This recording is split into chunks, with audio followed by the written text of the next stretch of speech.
According to Pete Rozelle, the game's biggest threat is suspicion.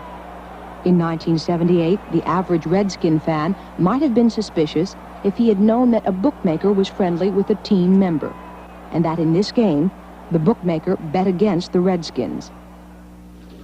Recently, these reporters wrote that during a raid, police had found 2 players, one of whom was a Washington Redskin, Jake Scott, in the home of a bookmaker called Bernie Fuqua. When the agents burst into Fuqua's house, there was Jake Scott on the sofa, and in a chair was Craig Hertwig, who at the time was an offensive lineman for the Buffalo Bills.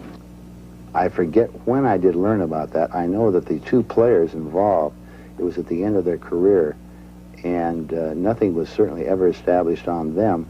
In fact, the newspaper reported that police told the NFL about the raid 3 years ago. When we contacted Warren Welsh, who is now the NFL security chief, he looked in the NFL files, and there was indeed a notice from Gary Garner of the Georgia Bureau of Investigation of the December raid on Fuqua's house and of Jake Scott's presence in Fuqua's house at the time of the raid. Associating with a bookie can cause suspicion, even though there's no evidence that Scott, number 13, meant to miss this tackle and allow a touchdown. Despite that association, the NFL was apparently prepared to allow Jake Scott and Craig Hertwig to continue their playing careers. They did not play during our regular season next year. They retired from football, not because of the incident, but they were near the end of their careers.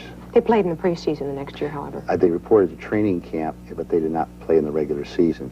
Again, our Warren Welsh, I think, would be the best one for you to talk about on the details of that. They did not play in a regular season game after Fuqua's arrest in December of 1978. But they did play a preseason game. In '79, yes, they did. Mm-hmm.